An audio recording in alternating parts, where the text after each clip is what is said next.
परीक्षित महाराज एक बात का ध्यान रखना, परीक्षा तो लेने जा रहे हो मगर परीक्षा वही ले सकता है जो परीक्षा लेने लायक है, और परीक्षा उसी की ली जाती है जो परीक्षा देने लायक है। अच्छा, हाँ, फिर वही बात आ गई,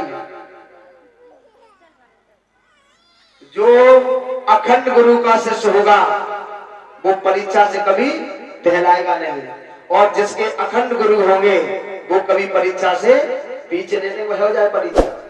विश्वामित्र वहां से चले, विश्वामित्र आगे बढ़े। आज विश्वामित्र ने क्या किया, एक सूकर का भेष बनाया, और सूकर का भेष बनाने के बाद में आगे के लिए बढ़े हैं।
सूकर का भेष बनाया, और भेष बनाने के बाद में राजा हरिश्चंद्र की बगिया के पास में चले, बगिया में प्रवेश हो गए।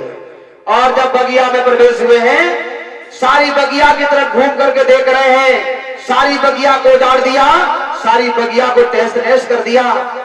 सुंदर सुंदर फूल हैं तोड़ करके जमीन पर डाल दिए, और जो सुंदर फल लगे हैं वो तोड़ करके डाल दिए।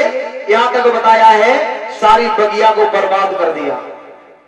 जब माली जगा है महाराज, माली ने जैसे ही देखा सोचने लगा है इस बगिया में कौन आ गया, अरे महाराज की बगिया को उजाड़ दिया, अगर मेरे महाराज को मालूम हो गया तो सुबह मुझे फांसी लगवा देंगे। परीक्षित महाराज, माली आगे बढ़ा है और जाकर के सूकर के पास में गया।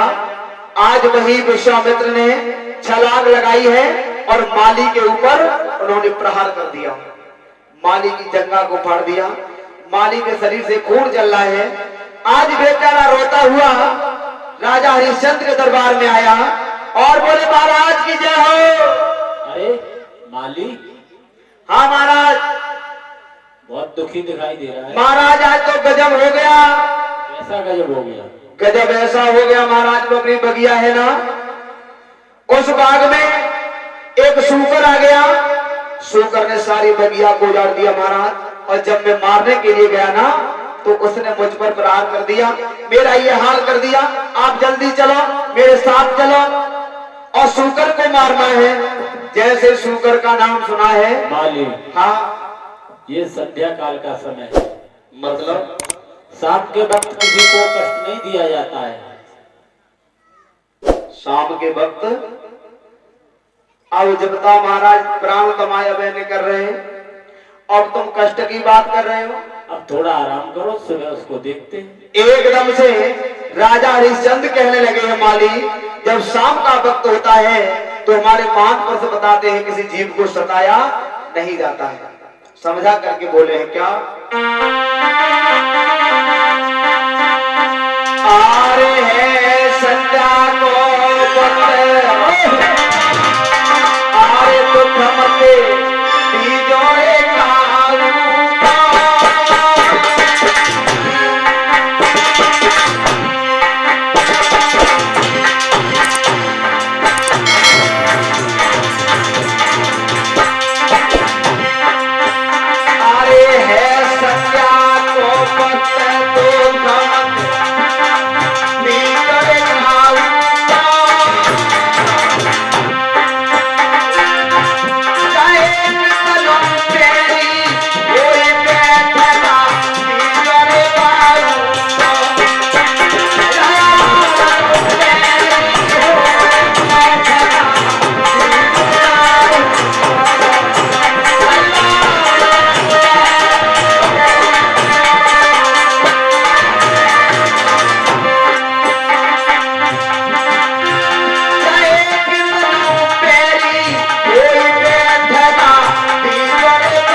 रहे जाओ, जब सुबह होगा तो मैं आकर के देखूंगा कितना बड़ा कौन है क्या है, मैं सूकर को जीवित नहीं छोड़ूंगा।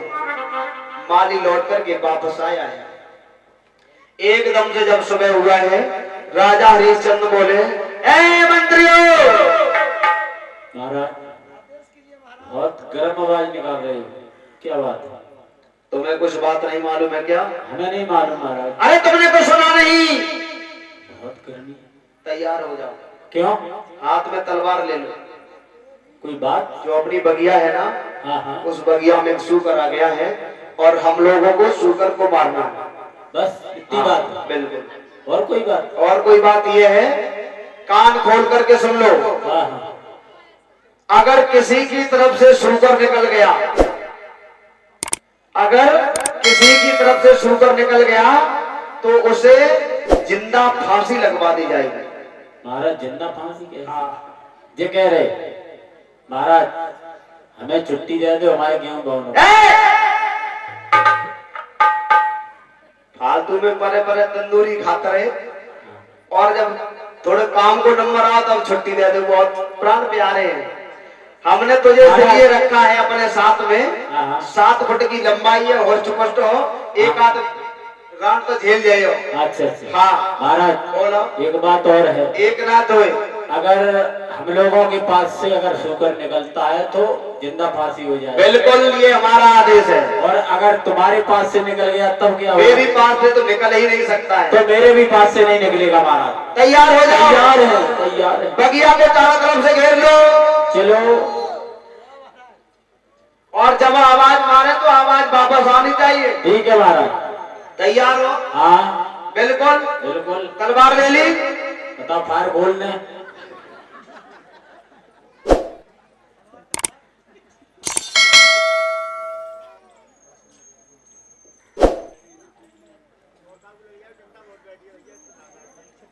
चारों तरफ से बगिया को घेर दिया। अब विश्वामित्र सोच रहे हैं, अगर हम किसी नौकर की बगल से होकर के निकले तो बेचारा खामोखा मारा जाएगा। अब देखिए, विश्वामित्र मन में विचार किया है और आगे बढ़े हैं। आगे बढ़े, जिस तरफ राजा हरिश्चंद्र खड़े हैं उनकी ही बगल से होकर के निकले। और जैसे ही बगल से होकर के निकले महाराज, एकदम से राजा हरिश्चंद्र बोले, पकड़ो, सूकर निकल गया। महाराज हाँ, जितो बात अरे भाई, जल्दी पकड़ो। महाराज जितो भाई बात होगी। क्या? शुगर तो आपके पास से गुजरा है। अरे मैं ये कह रहा हूँ, मेरा आदेश है, सूकर को पकड़ो। अरे महाराज हम तो पकड़ ही ना पाए, तो तेज भाग रहोगे। राजा हरिश्चंद्र ने घोड़ा सूकर के पीछे डाल दिया और वही विश्वामित्र ने मन में विचार किया, अब यहाँ से आगे की कहानी कैसे बने। एक ब्राह्मण देव का भेष बना लिया और माला जपते हुए आगे से चले आ रहे हैं। इधर से राजा हरिश्चंद्र घोड़ा पर सवार होकर के जा रहे हैं। बोले, स्वामी जी आप इधर कब से, कहां से आ रहे हैं? यहाँ से? हाँ। हम तो बहुत देर से आ रहे हैं, इसी रास्ते से आ रहे हैं। अच्छा, एक वैसी आप विनती है, आपने इस रास्ते पर सूकर को जाते हुए देखा है क्या? शुकर आपका परिचय? अरे मैं पूछ रहा हूँ, आपने सूकर को जाते हुए देखा क्या? पहले अपना परिचय बताओ। मेरा परिचय? हाँ मेरा परिचय? हाँ। चक्रवीर, दानवीर, सम्राट राजा हरिश्चंद्र है।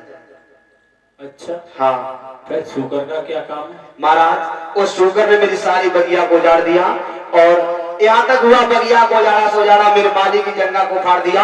हम उसे जीवित नहीं छोड़ेंगे, इसलिए हम आपसे पूछ रहे, अगर देखा हो तो बता दो, न देखा हो तो कोई बात नहीं, आगे बढ़ करके देखेंगे। राजन बोलो। ये सुबह की बेला है, ये दान पुण्य करने का समय है और आप शुगर का वध कर रहे हैं।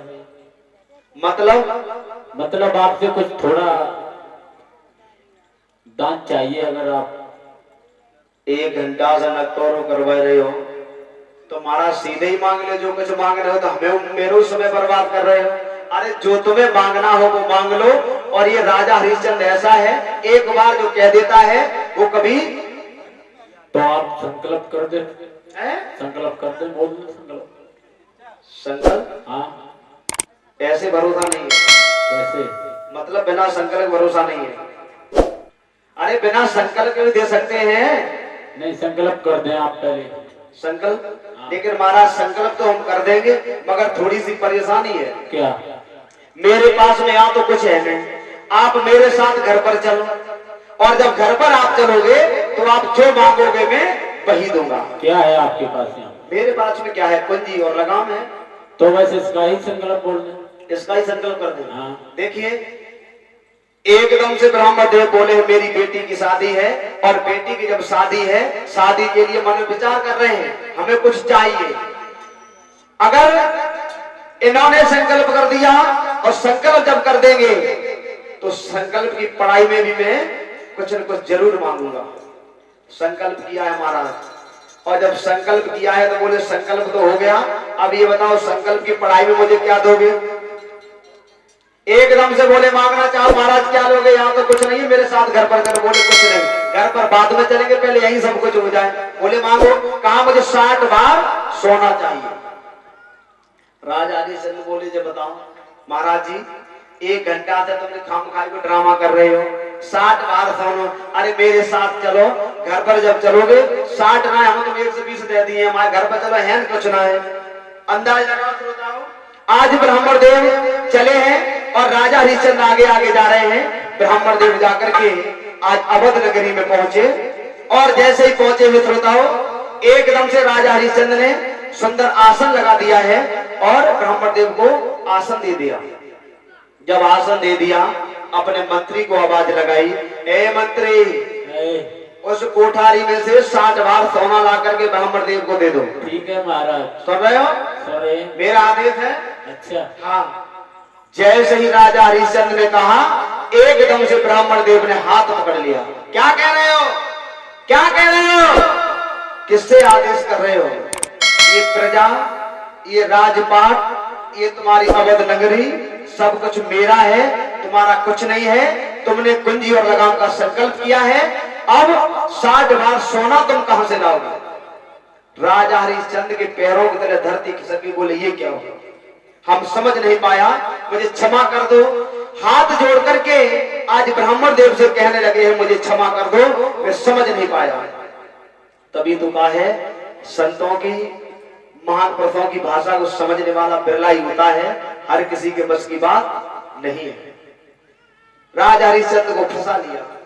खड़े खड़े सोच रहे हैं, महाराज मेरे पास में तो कुछ नहीं है, सब कुछ चला गया, उसे मुझका कोई गम नहीं है। गम तो सिर्फ इस बात का है, सब कुछ जाने के बाद फिर भी हम ऋणी हैं। महाराज मेरे पास एक मेरी रानी है, और मेरा एक बेटा रोहितास है, अगर आपकी कृपा हो जाए तो हम उनसे पूछाएं। बोले जल्दी जाओ।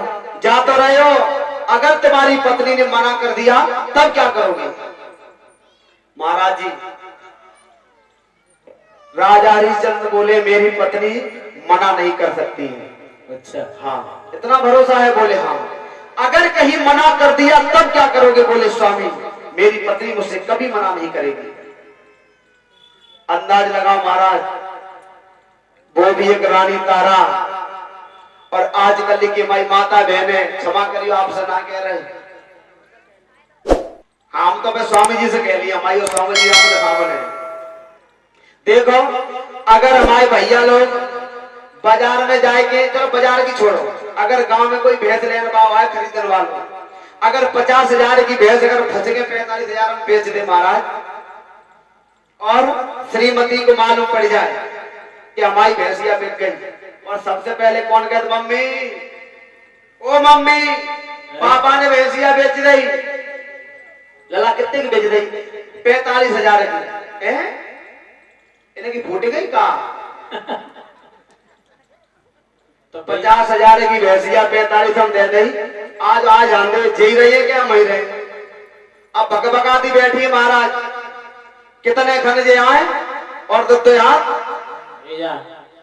और जब तुम अंदाज लगाओ, जब माता बहनें गुस्सा में होती हैं, तब कुछ तो भैया लोग इधर उधर की बातें कर लगता, जहां से गुस्सा खराब हो, शांत हो जाए।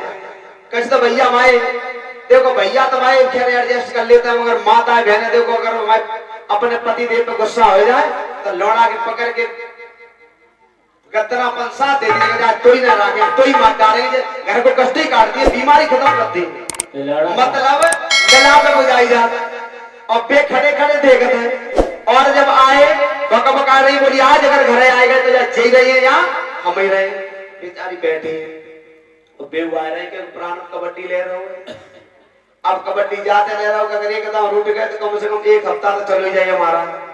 हाँ, एक हफ्ता पहले तो बोले चलो है ही ना, जाते रहे करे जा कर लो।